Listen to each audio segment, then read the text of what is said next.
En 2011, le Secrétariat général pour l'investissement lance les programmes d'investissement d'avenir ou PIA. Ces programmes basés sur un partenariat public-privé, financé en partie par l'État, concernent tout à la fois la recherche, le développement et la formation. 8 ans plus tard, c'est l'heure de faire un bilan transversal et prospectif pour les 9 PIA en biologie végétale labellisés par le GISBV, Groupement d'intérêt scientifique Biotechnologie verte. Ce que nous retenons sur ces programmes d'investissement d'avenir en biologie végétale, c'est tout d'abord une structuration forte des collectivités qui ont été des collectivités scientifiques, associant partenaires privés et partenaires publics. Ce qu'on retient également, c'est une production scientifique remarquable au niveau national, mais au-delà avec une reconnaissance européenne et internationale sur un certain nombre d'avancées. Et le troisième point qui nous semble important, c'est la diffusion de tout un ensemble d'outils et de méthodes vers les partenaires de la sélection végétale et finalement leur utilisation en pratique.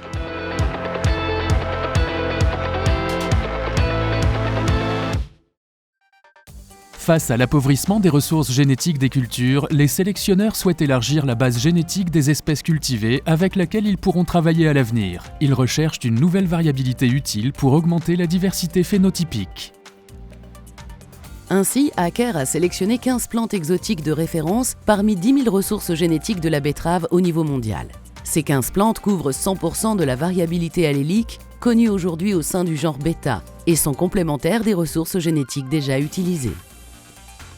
De même, Breedwheat a construit un panel de 450 accessions parmi 12 000 blés tendres panifiables conservés au Centre de ressources biologiques de l'INRA.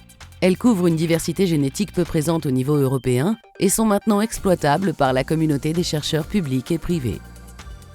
Citons encore Amazing, qui a composé 2 panels de 500 accessions représentant les 2 grands types de maïs, corné et denté. Ou Rhapsodine, qui a mis à la disposition des sélectionneurs des lignées de colza dont les caractéristiques sont fixées au cours des générations.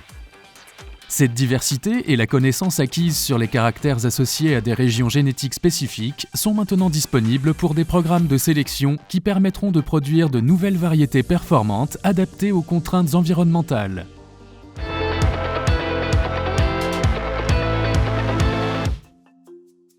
Les chercheurs ont concentré leurs efforts sur la connaissance de la séquence du génome, son fonctionnement global, l'expression de ses gènes, de ses protéines et des molécules produites, ce qui est indispensable pour relier certaines régions génomiques à des traits d'intérêt. Ainsi, Sunrise a permis à la communauté des chercheurs de décrypter le génome du tournesol et, après analyse approfondie, d'identifier les centaines de gènes qui fonctionnent de concert pour réguler la floraison ou assurer la production d'huile de tournesol. Breedwheat a offert à la France la possibilité de renforcer sa position dans l'initiative internationale de séquençage du blé et la publication de la séquence de référence par l'International Wheat Genome Sequencing Consortium. PMUST, dont les partenaires ont largement contribué au décryptage récent du génome du pois, se positionne en leader mondial de la génomique du pois et en co-leader sur celle de la févrole. Amazing vise l'assemblage d'un génome d'une lignée européenne de maïs largement utilisée dans le matériel de sélection. L'identification des variations structurales du génome des différentes variétés d'une même espèce a permis de mieux comprendre la capacité d'adaptation des plantes à des environnements divers et variés.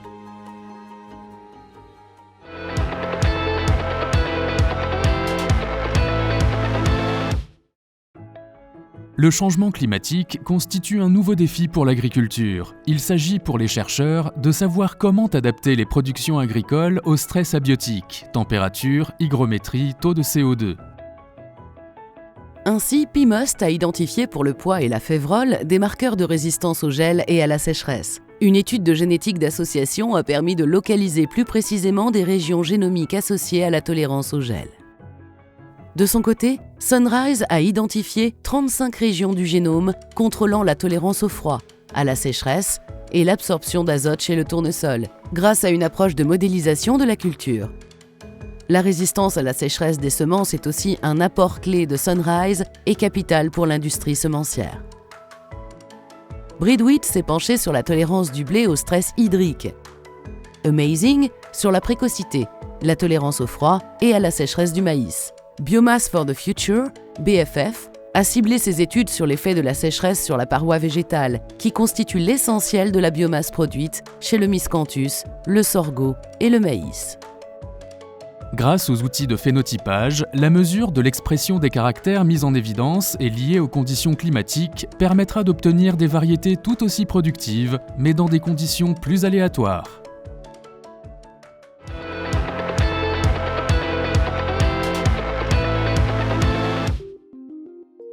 Dans un contexte de réduction, voire de suppression des produits phytosanitaires, la génétique apporte une contribution alternative pour la protection des plantes en identifiant des gènes d'intérêt chez des plantes naturellement résistantes et en les transférant dans des variétés sensibles.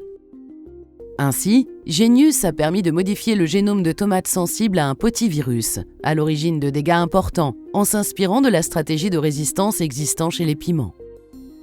De son côté, Pimost a identifié des leviers génétiques d'intérêt pour la résistance à Aphanomyces, responsable de la pourriture racinaire chez les pois. Rhapsodine a développé un modèle pour mettre à disposition du colza la bonne dose d'azote, au bon moment, et ce pour chacune des variétés. Il a montré, par ailleurs, que les lignées avec un bon rendement sous faible apport recyclent l'azote présent dans les feuilles sénescentes de manière plus efficace. Ces résultats, obtenus sur la maîtrise des intrants, permettront de produire dans des conditions plus respectueuses de l'environnement, répondant aux aspirations de la société.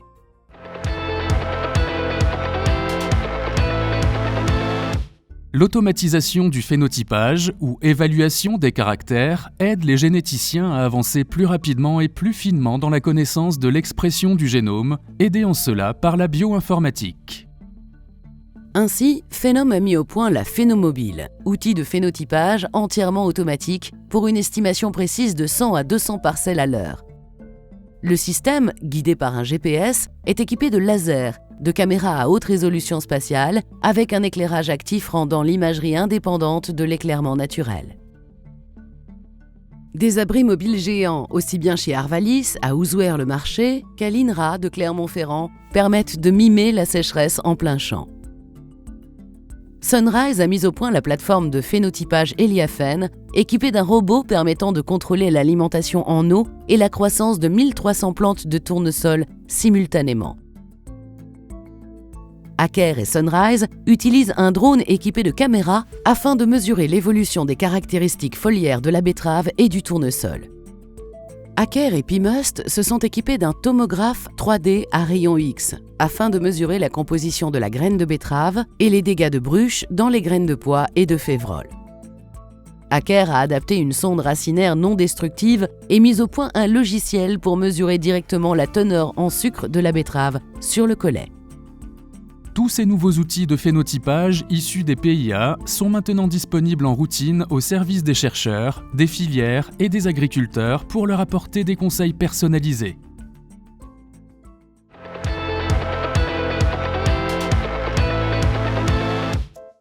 Par un effet de levier, les PIA offrent des retombées non seulement pour la communauté scientifique et les filières agricoles, mais aussi pour les acteurs économiques implantés dans les territoires. Ainsi, Biomass for the Future, BFF, a permis de connaître les régions génomiques contrôlant la composition et la digestibilité de la biomasse produite par le maïs et le sorgho, et de l'extrapoler au miscanthus. De ce fait, BFF a développé une méthode pour fabriquer des blocs béton miscanthus porteurs, avec de bonnes propriétés mécaniques et sans pré-traitement, et des composites miscanthus polypropylène pour des pièces automobiles à l'échelle du laboratoire. Phenom a développé un écosystème de PME. 3 spin-offs et 19 PME ont participé au développement du programme, avec des retombées en matière de brevets et de licences. Citons à titre d'exemple les sociétés Hyphen, InnoviaFlow, Mecha3D, Robopec et Viewpoint. Les PIA ont donc un impact socio-économique dans les territoires, valorisant les investissements publics et privés au-delà des partenaires concernés.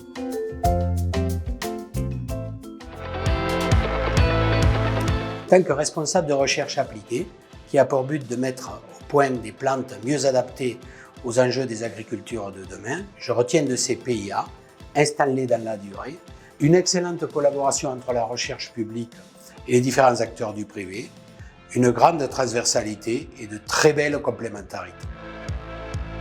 Pour l'avenir, l'agriculture est en train d'évoluer fortement. Il y a des contraintes de changement climatique, il y a des demandes sociales qui évoluent. Les connaissances accumulées lors de ces PIA sur les espèces végétales vont permettre d'aller plus vite et mieux pour faire de nouvelles variétés qui répondront beaucoup mieux à la demande agroécologique. Les PIA ont vraiment tenu leurs promesses.